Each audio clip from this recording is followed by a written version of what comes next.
Hello everyone, I hope you can hear me loudly and clearly.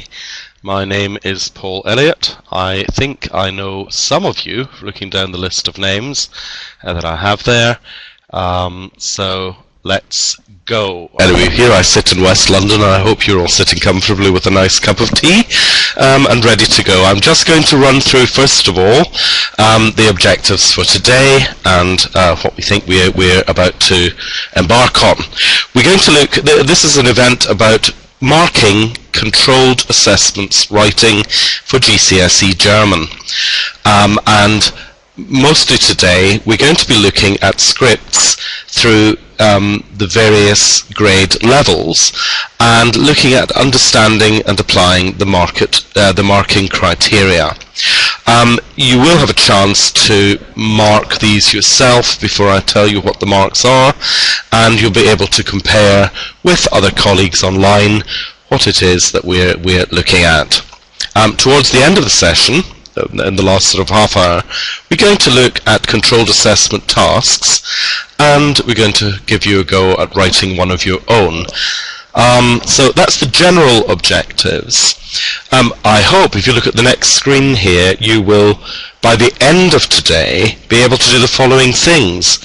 Understand how to use the global mark scheme, and I stress right away that this is a global mark scheme, not a discrete mark scheme where we're awarding little marks for each discrete item, but a global one which is to be applied to the whole range of candidates. We're going to look very closely at the assessment criteria, and we're going to think about how to interpret them in the same way as I do and the other language teams do. At one stage we're also going to look at the issue of complex language, because in my experience this has been misunderstood in many centres, and I hope that I'll be able to clarify that for you today. As I said, we're going to look at the wording of controlled assessment tasks. And the last bullet point here says that we're going to look at writing a good controlled assessment task, and I would like to suggest that we're going to look at an appropriate controlled assessment task. And if you keep that word appropriate in your mind as we go through the next couple of hours, I think it will become clear. Let me just clarify what I can't do today. I can't answer specific questions about your centre or about your specific experiences with the marking of your candidates. That has to be dealt with through the EAR process. And just a reminder at this stage that, of course, if you have questions about your controlled assessment tasks, perhaps you're about to do one after half term, you can feed them through to Ask the Expert, where I think either I or my colleague Janet Searle will be able to answer them about speaking and writing controlled assessment tasks. You might just like some reassurance about the suitability and the type of task. We're quite used to doing that and usually try to respond within between 24 and 48 hours. Before we go on to the mark scheme itself, I'd just like to spend 5 or 10 minutes just running through the mechanics of what we are expecting as examiners. When we open the parcel from your centre, what is it we're looking for? Now, first of all, you will know that you will have submitted for each candidate 2 units of work. These 2 units of work can come from 2 separate topic areas, sport and leisure and business, work and employment, something like that, or indeed they can come from the same topic area. But if they come from the same topic area, we will expect them to have a different focus, where the language used, the vocabulary will be different. For the most part, of course, there will be slight crossover, but not much. So we're looking then to see for each candidate the front sheet, which is the mark sheet for us, and the one which you have used as the authentication sheet If you haven't signed the sheet, you as the teacher, and if your candidate hasn't signed that sheet, then we have a problem. We can't submit any marks that we might give until we have the signatures. So please make sure that that's done. The next thing I should see would be the CA4 front sheet for Unit 1. And I'll say more about the CA4 front sheets in a second. So the CA4 front sheet for Unit 1, followed by the work by the candidate, followed by the CA4 front sheet for Unit 2, and followed by Unit 2. And that's simply all we need to see.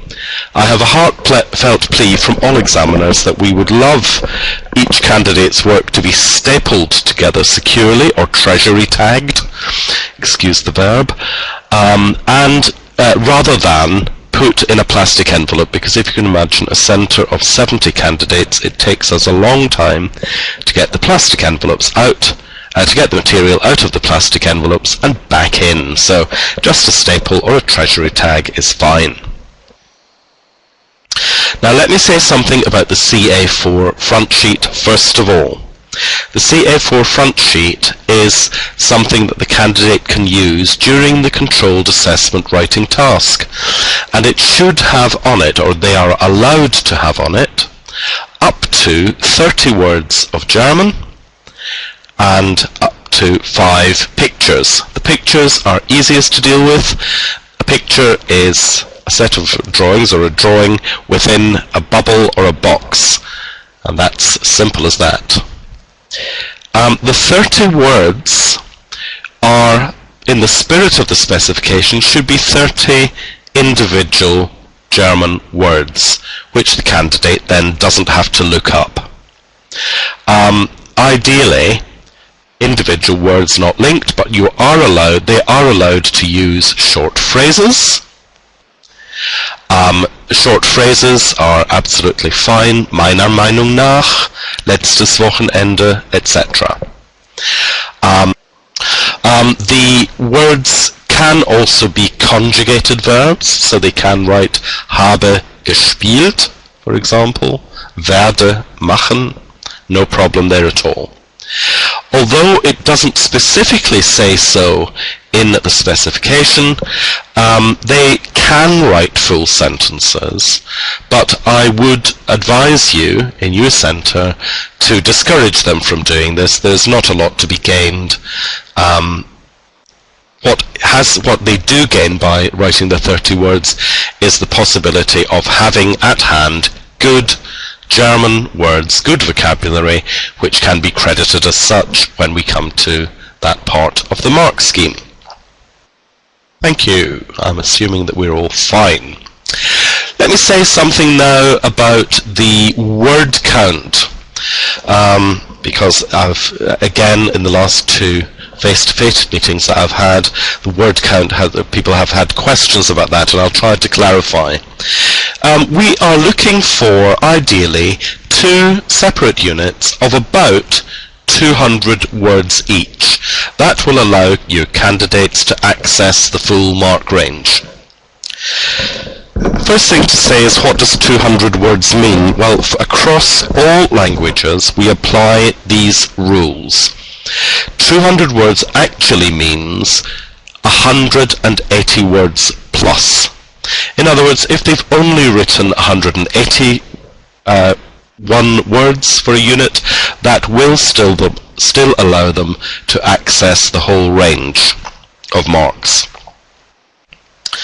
There is no upper word limit, so they are never penalized for going far beyond 200 words, and I can assure you some do. However, I think there is nothing to be gained from going up to something like 300, 400 words. There's a time constraint anyway, isn't there? So they don't have a lot of time to do that, but some kids can do it. And a work of 300 words very often will start well, and in the third 100 words will begin to get more and more errors creeping in, which detract from the overall picture. So around 200 words is the ideal. Work of a unit of fewer than 180 words has some penalty with it. And the rules are as follows. A piece of work which is between 100 and 180 words is capped at a mark of 12 for communication and content. The rationale behind that is that when we look at the mark scheme for communication and content, the 10 to 12 bracket has in it detailed response to the stimulus, but there may be minor omission, and that's what we're viewing as minor omission there. So 12 would be the cap for anybody writing up to 180 words and more than 100. If the work is fewer than 100 words, say 75 words, then that unit is capped at a mark of 6 for communication and content. And again, the rationale is in the mark scheme. Relevant key information is given, but there may be major omissions. And because there are not enough words, that is a major omission. So that's the only penalty really. Otherwise we're viewing this as a very positive mark scheme, working from the bottom up rather than the top down. And we're thinking that we are remembering that when the candidate has been penalised for a short piece of work under communication and content, theoretically they can access the full range for the other two mark categories, knowledge and application of language, and for accuracy. In reality, of course, they may not have written enough to show evidence of enough structures, for example, in the middle category to get the full range of marks. So there we are on some practicalities about this mark scheme. I'm now going to ask Paul Cluett to put up the mark scheme for you on screen. Oh, that was quick. And there we are, and I think you can see that now. I'm assuming you're looking at the whole page with the 3 columns: communication and content, knowledge and application of language, and accuracy. And let me just, I'll be a bit touchy-feely first of all and give you a sort of analogy for the way in which I like to think of this before we try to apply it in its detail to our first script today. Some of you may watch the Great British Bake Off and may know what it's like to bake a cake, and I want to think of the mark scheme in terms of a cake. Think of the unit of work as a cake. The communication and content answers the question, how good a bake is this? What does it feel like? What does the cake look like? And what's the taste like? What's the overall feeling of it? Is it a really nice one, in which case it's going to be right at the top, one that makes you absolutely sigh with pleasure? Or is there nothing there at all at the other end, in which case it's going to be right down, no cake worthy of credit for 0? A mark of 0, by the way, is only given when there is no work to mark at all, when there is no German present, and or indeed if the script is written in English, which sometimes in a German exam it is, surprisingly, but there we go. Otherwise, the marks kick in when there is German present. So that's the communication and content part of the cake. The knowledge and application section of the cake refers to the ingredients. What has the candidate put into the cake? Have they used the juiciest sultanas and the best quality flour from a high quality supermarket? Or indeed have they taken the cheap option and gone round the corner to some other chain and chosen the own brand from there, which are rather nasty, horrible little rejects of sultanas and raisins, and have they put them in? And the accuracy column is the technical challenge. That refers to how well they have put the cake together. So let's Okay, let's go on. Could I have activity 1A on screen, please? Okay. I think now everybody should be able to see on screen what we're calling the demo script. And this script is the one that we're going to be looking at first. If you can look at the script, which you should have access to it, and you should be able to scroll down. Paul, if they can't, could you please give? And you should be able to scroll down and look at the task here, which is called Travel and Tourism.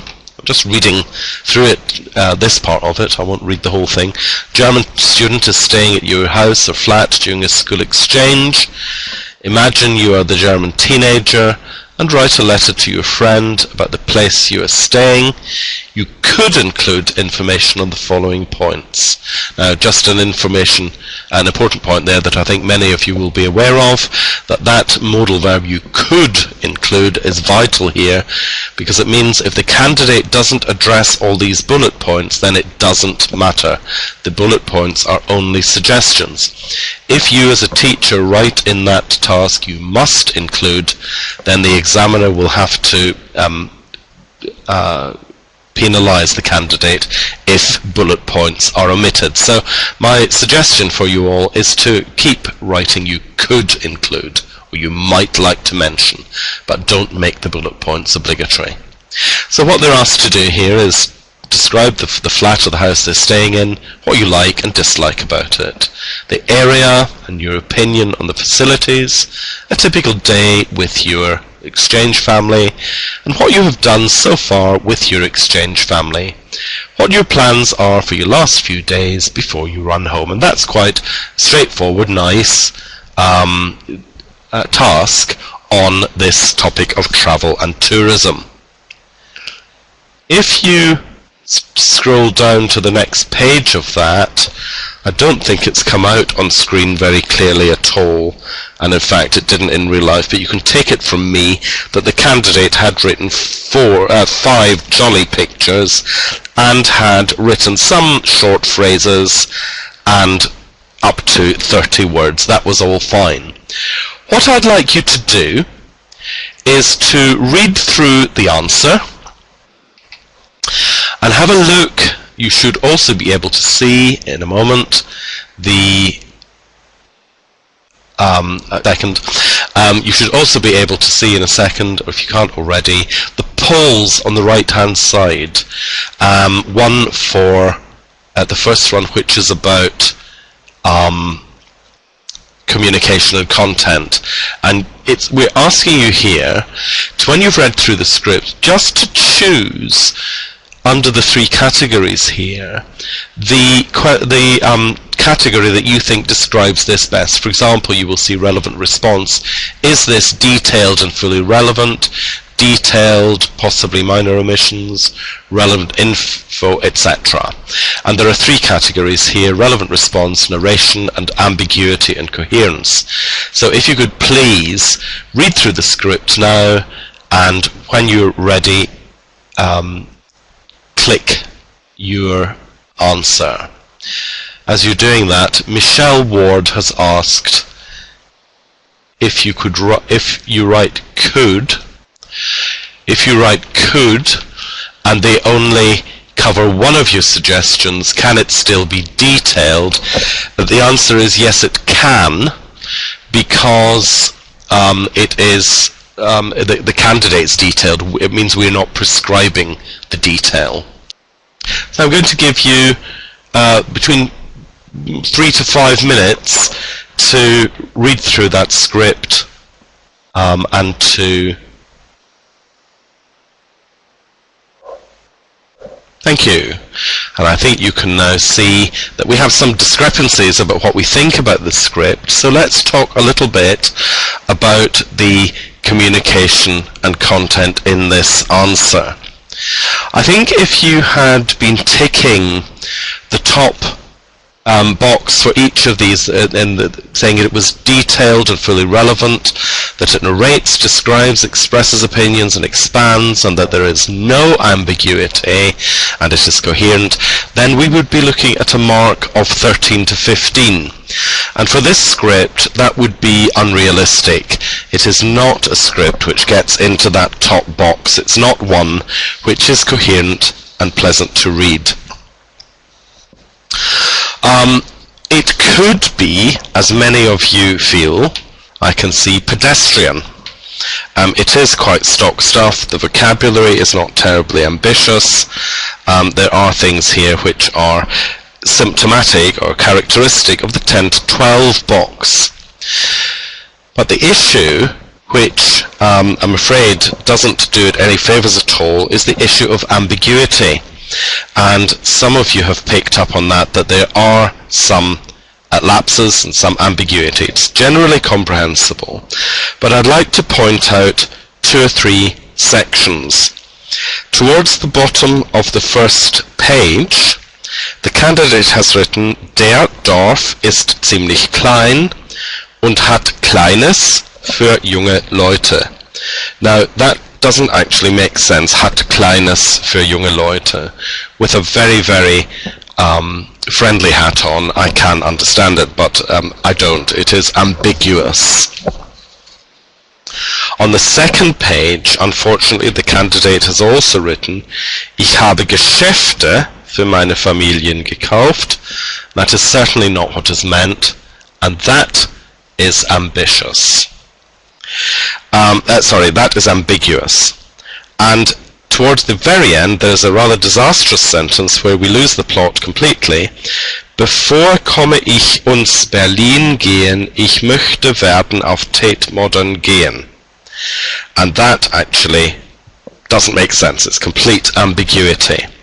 Now, we have an issue at GCSE on a sort of sliding scale. If you can look at your communication and content column in the mark scheme, you will see that ambiguity is mentioned at various stages.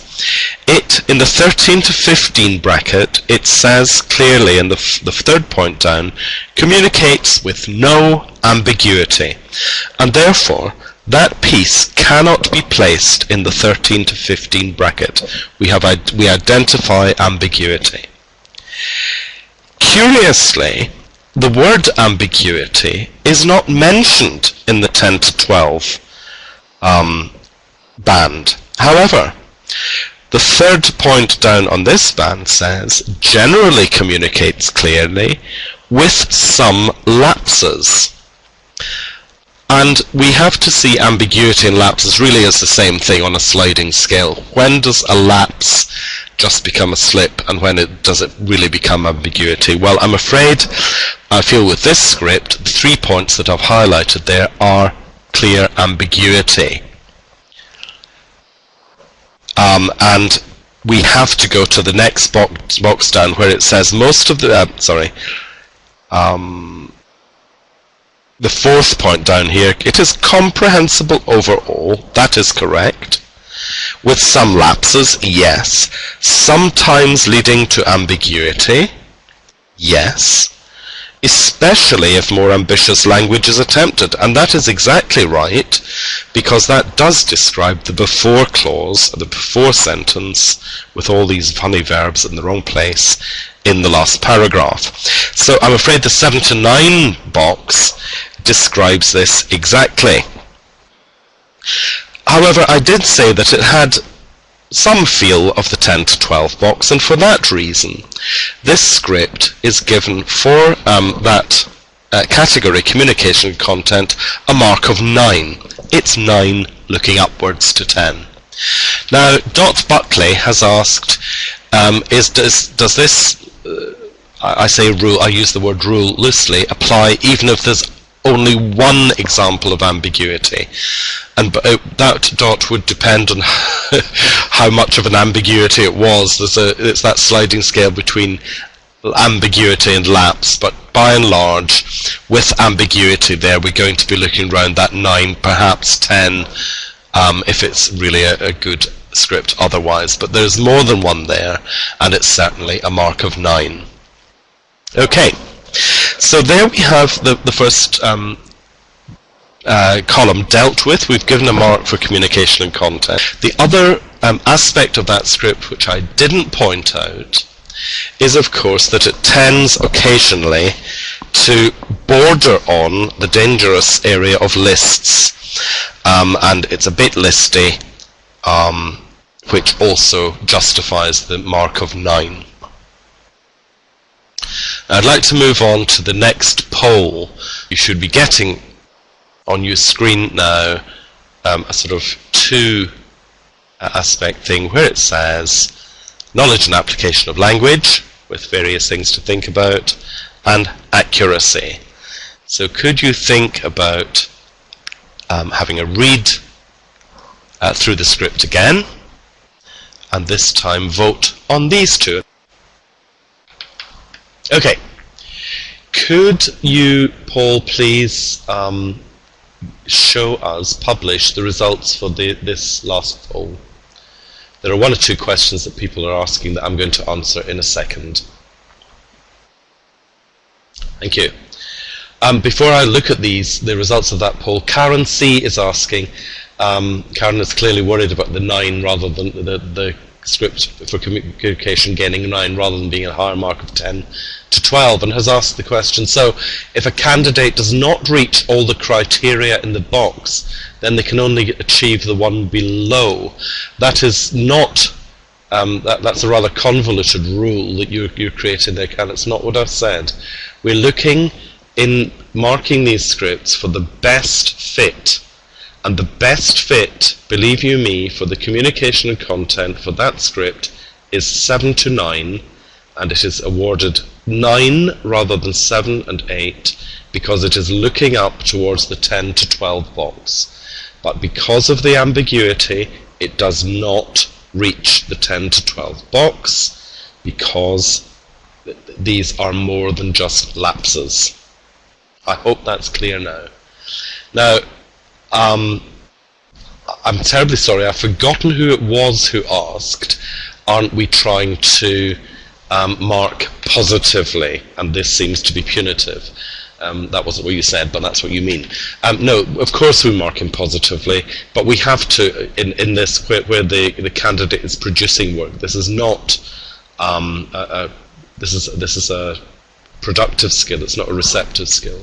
We have to look at the good and the bad and to weigh up the pros and cons of the script to come to the result. But please trust me, the mark here is 9. That is where we're going from. So we look at the knowledge and application of language. Now, I can see in the polls, and I think you can see them as well, that we have a sort of consensus coming. With knowledge and application, you're thinking it has vocabulary and structures appropriate to the task, including subordination, tenses, adjectives. I think we could agree with that. I think some of you think it's limited and repetitive vocabulary. There's a touch of repetition, but I wouldn't say that it's limited. That would be quite harsh on this candidate. There are examples of subordination. There are attempts at various tenses, some of them even correct, etc. Nor is it quite a wide range. It's just not. The ambitious structures here are not in evidence. We're going to come to ambitious structures in a second. And the accuracy, again, you're looking at fairly accurate in straightforward language. Let me just start with that one because most of you have 77.7%, 14 of you have ticked fairly accurate and straightforward language. You are correctly identifying that the accuracy mark here is 3. And for the knowledge and application here, we are awarding 6 for this script. Let's just look at the mark box. Vocabulary and structures generally appropriate to the task, that is correct. Correct syntax when using simple short sentences, that is correct. Some longer sentences where syntax is not always correct. Well, there was the before clause there. There are others where it is correct, but there are examples where it's not just hitting the mark. And we've got enhancement of fact, it was reasonably detailed. Some evidence of a correct use of a range of tenses, etc. And certainly some subordination. That is correct. Now in German, so the mark overall for knowledge and application is 6. This is a script which gained 9 plus 6 plus 3. Now overall, just let me talk about subordination for a moment. Unfortunately, in the mark scheme, if you look to the mark scheme for all languages, if you look down knowledge and application of language to the 3 to 4 band, the last sentence there says there may be some simple subordination. Now, in comparison with other languages, subordination in German is not simple. It has a little trick which they have to be able to show evidence of. And for that reason, we, in the German team, we score out the word subordination in the 3 to 4 band, and we replace that with coordination. Und, aber, oder. So you could score 4 with no evidence of subordination. However, to score a mark of 5 and above, we will require some subordinate clauses to be evident. And this candidate has done quite well. There are quite a few, and for that reason we award 6. I'm going to ask us to move on now, Paul, could I ask you to go back to the PowerPoint for everybody, please? I've just brought up on your screen now the grade boundaries. That script gained a mark of 9 plus 6 plus 3, which you all know makes 18. And if the candidate wrote 2 identical essays of the same quality, that would gain a mark of 36, which, as you can see, would get a mark in the C band for writing. The grade boundary for C is 33. For B over to A, it's 38. So that's it, bang in the middle of a C script. That's a classic C grade script. I'd like to go on now to think about this grammar list, and before we look at our next screen. And Paul is going to bring up on your screen an open question. Oh, actually you can see on your screen the grammar list. But Paul, I'd like you, please, to put onto the screen the question, the open question. What do you consider to be complex structures at GCSE? Okay, could we just stop where we are, ladies and gentlemen, because I think you can see on screen that there's a vast range of ideas here, some of which I think we'd be happy to see, and others of which might make your hair stand on end. Let me talk a little bit about what complex structures mean, because it's really important that we know exactly what we're aiming at. Paul, now could you put the published grammar list on the screen, please? I think people should be able to see that. In the specification, and could you give delegates control of that as well, please?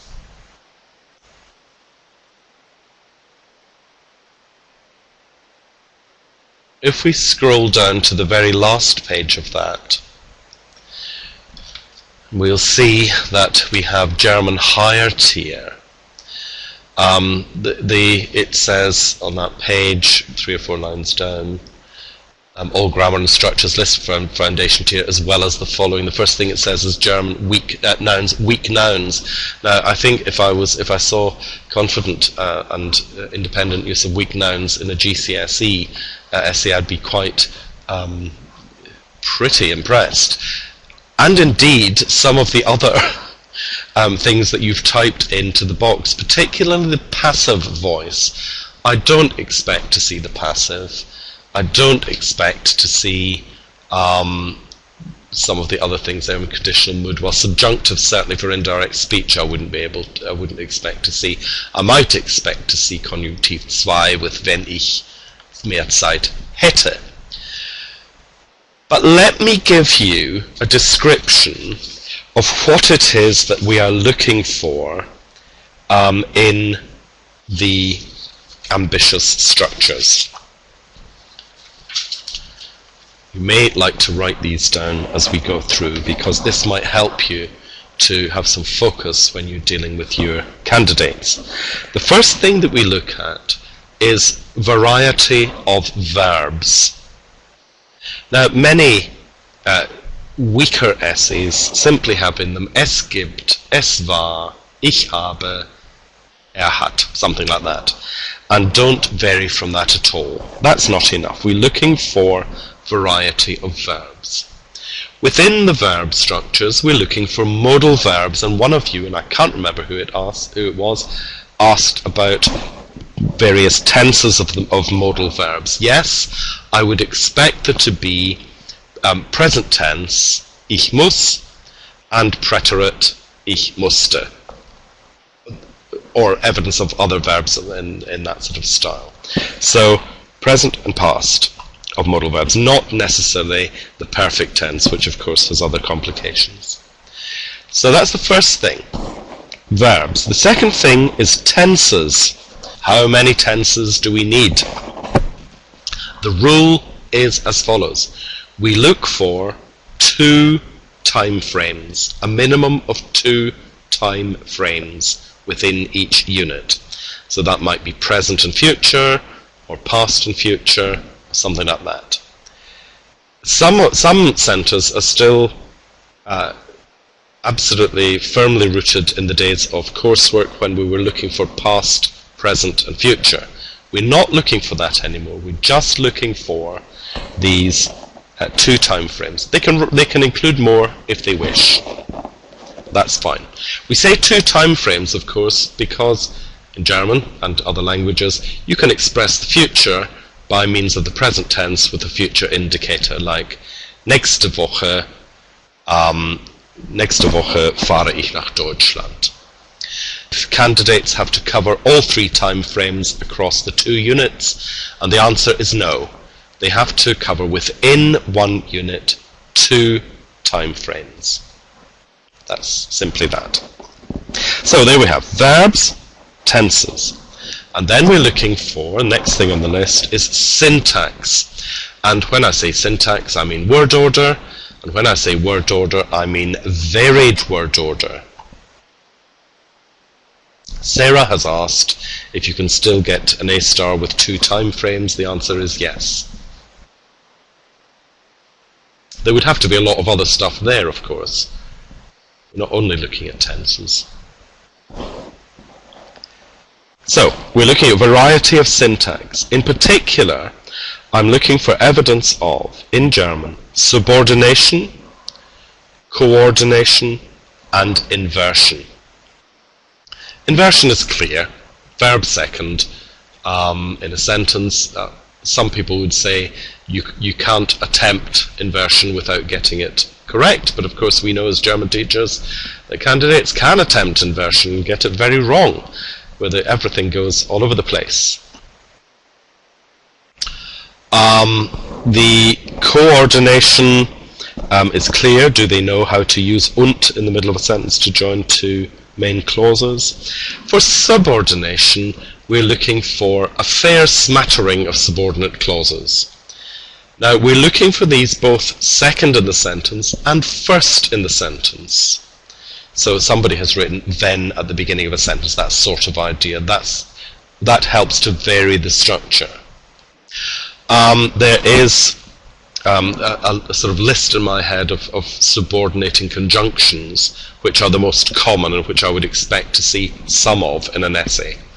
And they would be weil, obwohl, als, wenn, das, perhaps wo, maybe before, nachdem. Those of you who've written pluperfect as a complex structure, it is in German, particularly if it's used with a nachdem clause. It's rather good. It really is the icing on our cake.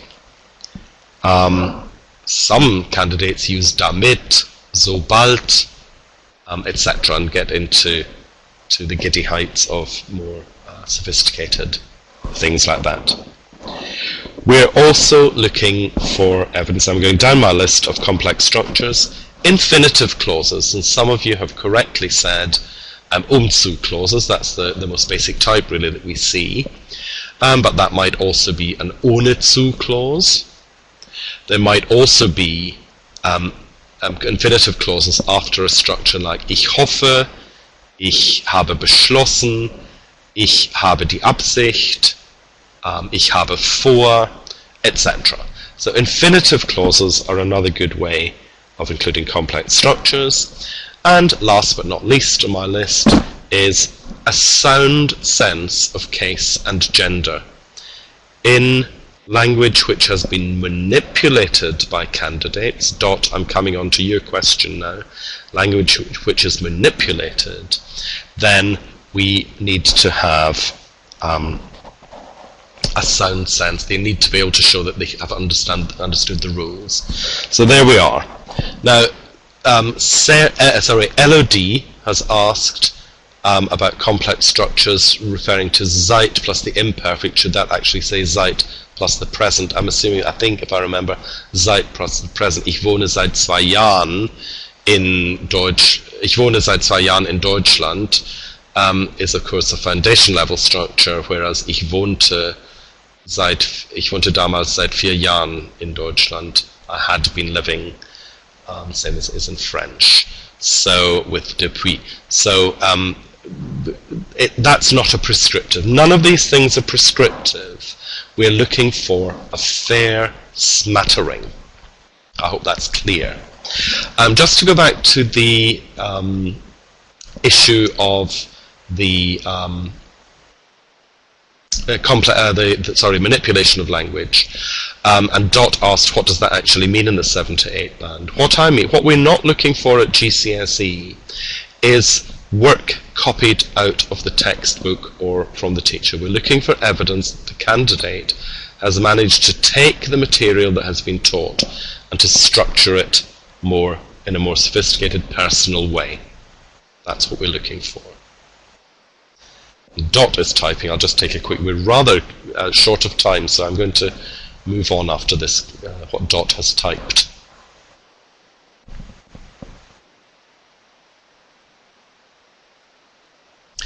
Sarah has asked how you can tell. You can tell very quickly by knowing the material that we see at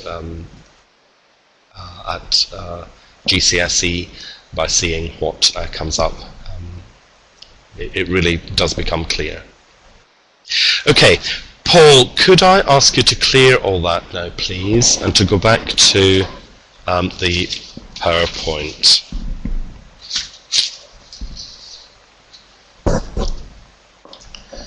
Thank you. So I'm moving on now. Now we're rather short of time, ladies and gentlemen. Now I'm keen to get through all of this. So we're now going to go on to look at script 1. And with script 1, we're going to also come up with a poll. So Paul, could I ask you to make script 1 available? And for delegates to have control of that. You can see the mark scheme at the bottom. And this time, Paul, I'm not sure that you've got the correct poll up. The first one should be knowledge and application of language. Sorry, the first one should be communication and content. While you're doing that, if we just look at the task here, it's about sport and leisure. Yes, that's the one, Paul, thank you. Sport and leisure, taking part in a German exchange, and you're writing an email to your partner about free time activities. Mention what you did last weekend, sports you do, hobbies you have, likes and dislikes, what you usually do, activities you're planning for the future. And if you'd like, please, to have a read at that. And you should then award a mark this time for communication and content. I'll give you a couple of minutes to do that. Thank you. Now, let's start with the communication and content. If you'll see by looking at the polls that we have quite a wide range of opinions here. I've just reread the script myself again, and this is a better script than the previous one. The main reason that it is better is because it has less ambiguity. In fact, the only real ambiguity here is at the bottom of the first page, where the candidate says, am Samstag spiele ich auf mit dem Computer und ich gehe meine Hausaufgaben. Now, that to me is a lapse rather than ambiguity. And for that reason, this script is in the 10 to 12 box. So a lot of you are being quite harsh on this candidate. In fact, this script was awarded 11. It was put bang in the middle of the 10 to 12 box. The mark for knowledge and application of language this time, it is quite predictable. Tenses are there. There's a good attempt to vary the sentence structure, and there are subordinate clauses attempted with obwohl. The script is sort of characterized by what's not there. I mean, we don't have zu, we don't have modals, for example, but there's some quite good vocabulary, generally okay. It was awarded a mark of 7. And for accuracy, this is a classic script where we would debate. We've got very narrow bands for accuracy. We would debate somewhere between 3 and 4. In fact, surprisingly, this script was given a very generous 4 for accuracy. I think many of you are thinking that it should be 3. I think probably 3.5 is the real answer. A mark of 2 would be far too tough on that candidate, because it says in a mark of 2 many basic errors which often impede the communication, some correct phrases but frequent misspellings. That's not actually true. It's certainly better than that. So that gained a mark of a total of 22, which doubled would make roundabout just hovering around the A boundary. Dot has pointed out that this is an A-grade candidate. Yes, if the other essay is good enough, and I don't know whether it was or not.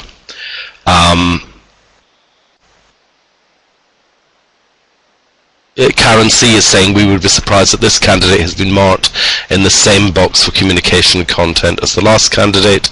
The last paragraph shows weaknesses. Well, this is better. It's better for the reasons that I've outlined. It actually has actually got more in it if you look at it. I'm going to have to move on, ladies and gentlemen, to the next script. We've got 2 more scripts. Actually, we've got 2 more scripts still to do. So could I ask Paul, please, to bring up the next script? And again, Paul, could you bring that up with the 3 polls at once: communication and content, knowledge and application, and accuracy? And make all that available for delegates to have control.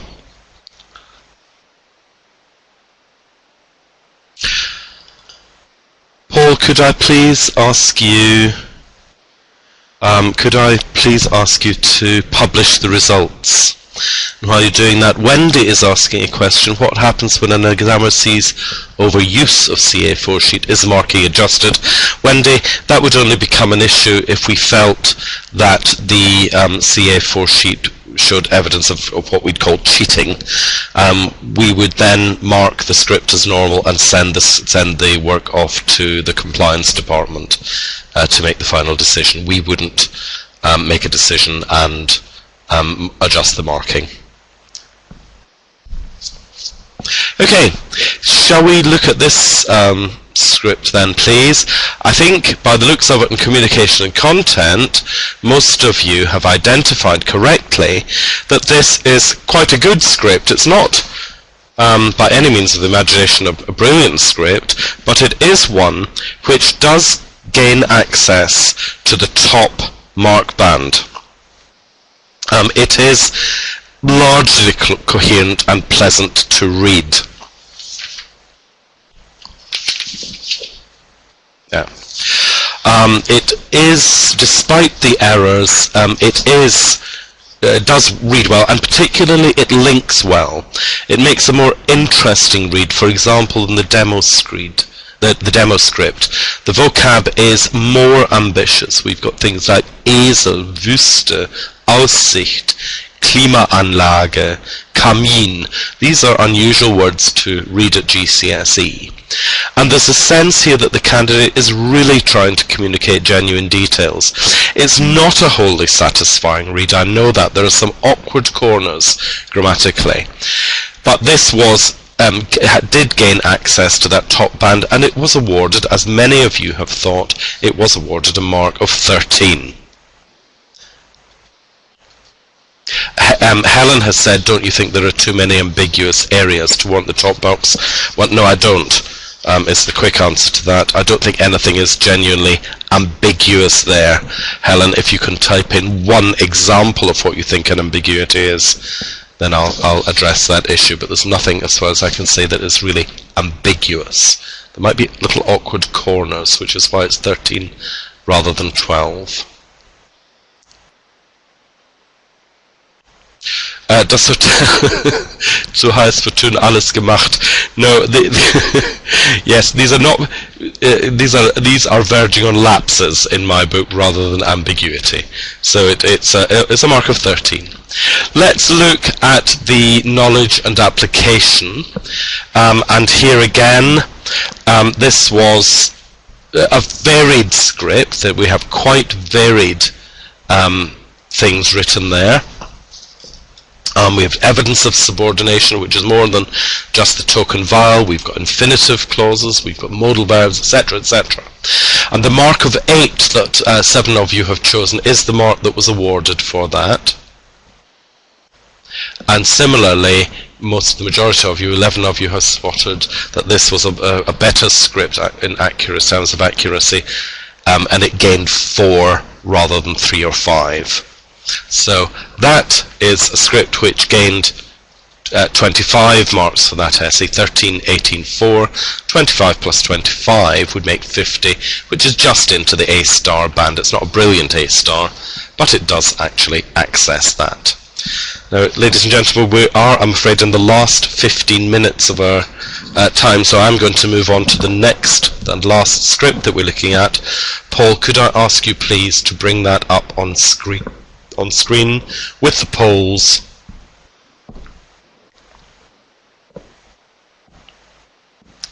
There we are. And again, if we take 5 minutes to do that, maximum 5 minutes, this one is called, sorry, my screen has gone funny. I suppose all yours have as well.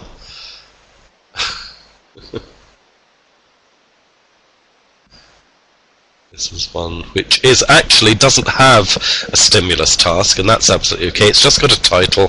The title here is The Alternative Guide to Teenage Health, and please see what you make of that. I rather like alternative guides to things, alternative school rules. It just means that the candidates can actually move away from the mundane, repetitive stuff that they tend to write and get something more original. So 3 or 4 minutes to put in your marks for this candidate, please. Okay, Paul, could I ask you just to publish the results now? I know not everybody has voted, but I think otherwise we're never going to get through this in the last 10 minutes.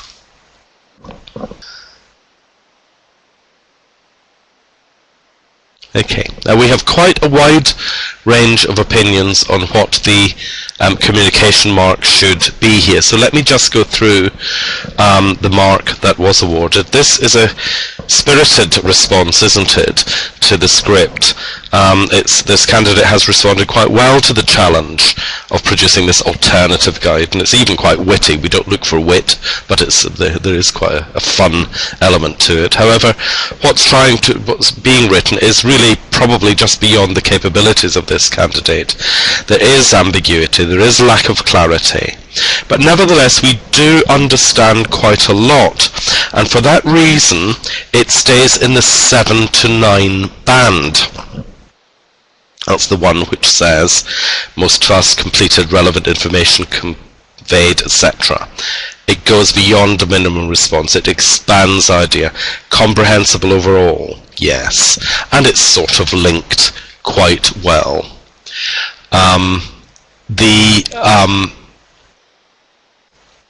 Mark for communication, I think that yes, I can see now, most of you have agreed with, or at least 6 of you have agreed with, is a mark of 7 for that script.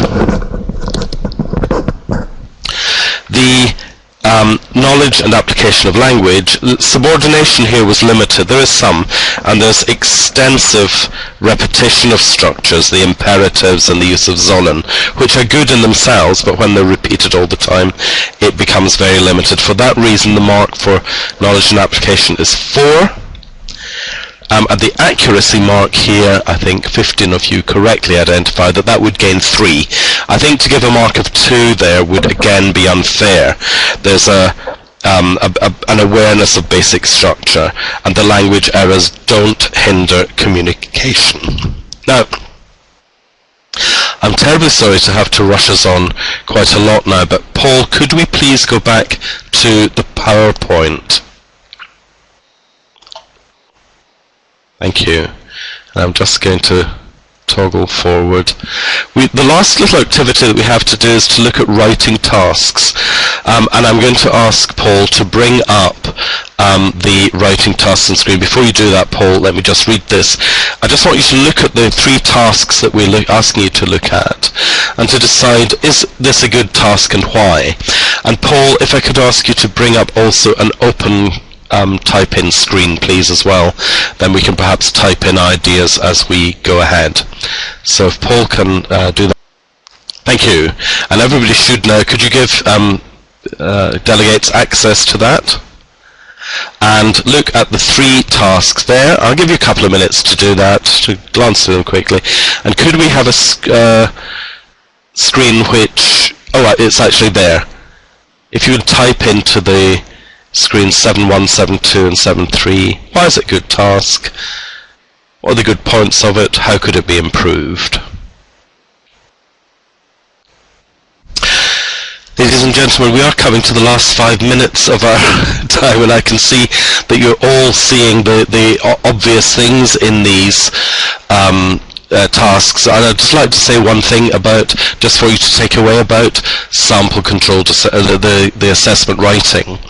The key is this, that the more able your candidates are, the more open-ended your task should be. For your very weak candidates who really do need a structure, it is better to give them the lots of bullet points that direct them towards the things that they have to write. So in sample 1 here, it's fine to have all these bullet points if your candidates are weak and need that structure, and it would be helped by changing the should to could, of course. Sample 2, which is the one about the charity event, is quite an esoteric topic for GCSE, but could be adapted nicely to be about a sports event, an international evening, a birthday party, all that sort of thing, and the bullet points slightly changed. And task 3 again could be adapted in whatever way, and it is quite a stock standard type of response. Thank you very much, everyone, for being so patient. This has been my first online event, so for me it's been rather an initiation. I hope we've covered everything. Could I ask Paul just to put up a last screen for the last couple of minutes with sort of where everyone can type in as a sort of chat box to see are there any final questions that I can answer. Not the writer task one, but one where everyone can, well, we can use that screen. If everyone can just have a general chat box, please, Paul.